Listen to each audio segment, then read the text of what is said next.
Hi అండి, welcome to తెలుగింటి వంటలు. ఈరోజు కరివేపాకు పొడి చేస్తున్నానండి. టేస్టీ కరివేపాకు పొడి చాలా బాగుంటుందండి. కావాల్సినవి ఎండుమిర్చి, ధనియాలు, తెల్లగడ్డలు అండి, పొట్టు తీసుకున్నవి తెల్లగడ్డలు, మినపప్పు, జీలకర్ర, కరివేపాకు అండి. ఫస్ట్ అయితే స్టవ్ వెలిగించి బాండ్లు పెట్టుకొని దాంట్లో ఎండుమిర్చి వేసుకొని బాగా చేసుకోవాలండి. ఎండుమిర్చి, మినప్పప్పు, ధనియాలు 3 కలిపి చేసుకోవాలండి. మినప్పప్పు, ధనియాలు కొంచెం వేయించినాక అప్పుడు మిర్చి వేసుకొని తీసేసుకొని కొంచెం మళ్ళీ ఆయిల్ వేసుకొని లైట్గా కరివేపాకు కూడా బాగా చేసుకోవాలండి. మాడకుండా కరివేపాకు కూడా వేయించుకోవాలి నీట్గా. ఇది ఫ్రెష్గా అప్పుడే చెట్లో కోసుకొని వచ్చిన కరివేపాకు అండి. అందుకనే ఒక్క నిమిషము లేట్ అవ్వద్ది వేగడానికి, కానీ వేగిపోయాక చాలా టేస్ట్గా ఉంటుంది పొడి అయితే. ఇట్లా బాగా లైట్గా చేసుకోవాలి, మాడకుండా తిప్పుకుంటా.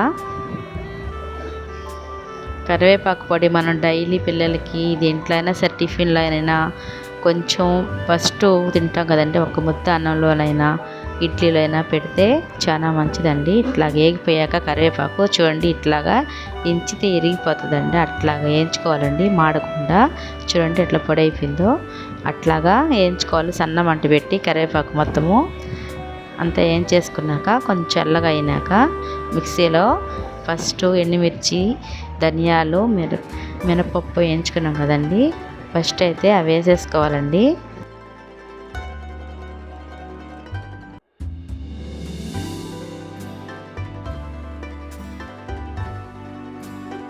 కరివేపాకు కూడా కొంచెం వేసేసుకోవాలి అందులోనే.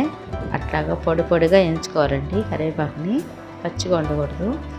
అది కూడా వేసుకొని రుచికి సరిపడా ఉప్పు కూడా వేసేసుకొని బాగా మెత్తగా మిక్సీ పెట్టేసుకోవడమేనండి.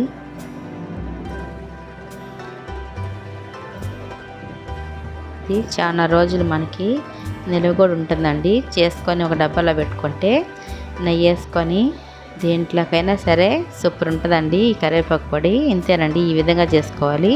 మనము లాస్ట్లో వేసుకోవాలండి. పొడి అంతా రెడీ అయిపోయాక ఈ తెల్లగడ్డలు, పొట్టు తీసేసిన తెల్లగడ్డలు, జీలకర్ర అది కూడా వేసి ఒక్క రౌండ్ ఇట్లాగా మిక్సీ అట్లా తిప్పేస్తే పచ్చిపిచ్చిగా సూపర్ టేస్ట్ ఉంటుందండి. ఈ తెల్లగడ్డ, ఈ జీలకర్ర కూడా వేసేసుకొని చేసుకుంటే మనం చూడండి ఎంత బాగా వచ్చేసిందో. టేస్టీ కారపొడి అయితే కరివేపాకు పొడి రెడీ అయిపోయిందండి. ఇదంతా ఒక డబ్బాలో పెట్టేసుకొని మనం డైలీ టిఫిన్లోకి పిల్లలకి పెడితే చాలా మంచిదండి. ఈ కరివేపాకు మనం చాలా ఎక్కువ వేసుకున్నాం కదండి, ఇట్లాగే ఎక్కువ వేసుకొని చేసుకుంటే చాలా టేస్టీగా ఉంటుంది. ఇది మనము ఇడ్లీలో, దోశలో, రైస్లో కూడా తినచ్చండి. నెయ్యి వేసుకుంటే సూపర్ ఉంటుంది. చూడండి డబ్బాలో పెట్టేసుకొని పక్కన పెట్టేసుకొని నేనైతే మా పిల్లలకి ఇప్పుడు దోశలో వేసిస్తున్నానండి. ఇడ్లీలోకి అయితే ఇంకా సూపర్ ఉంటుంది. దోశలో కూడా వేసుకుంటే ఇంకా ఒక దోశ ఎక్స్ట్రానే తింటారండి. చూడండి ఇట్లా దోశ వేసేసుకున్నాక దానిపైన మనం ఈ పొడి చల్లుకొని, ఎక్కువ కారం అయితే ఉండదండి, మనం కరివేపాకు ఎక్కువ వాడాం కాబట్టి. అట్లా పొడి వేసేసుకొని ఒక స్పూన్ నెయ్యి వేసుకొని బాగా దోశ మొత్తం అట్లాగా అనేస్తే చాలా టేస్టీగా ఉంటుందండి కరివేపాకు పొడితో దోశ.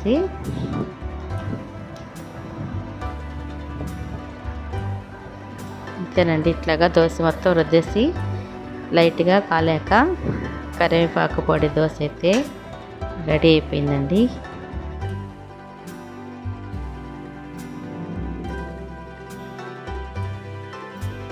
కరివేపాకు పొడితో ఒక దోశ, చట్నీతో ఒక దోశ పిల్లలు సూపర్గా తినేస్తారండి, ఇంకేం మాట్లాడరు. చూడండి మా ఛానల్ని సబ్స్క్రైబ్ చేసుకోండి, లైక్ చేయండి, షేర్ చేయండి. Thank you for watching.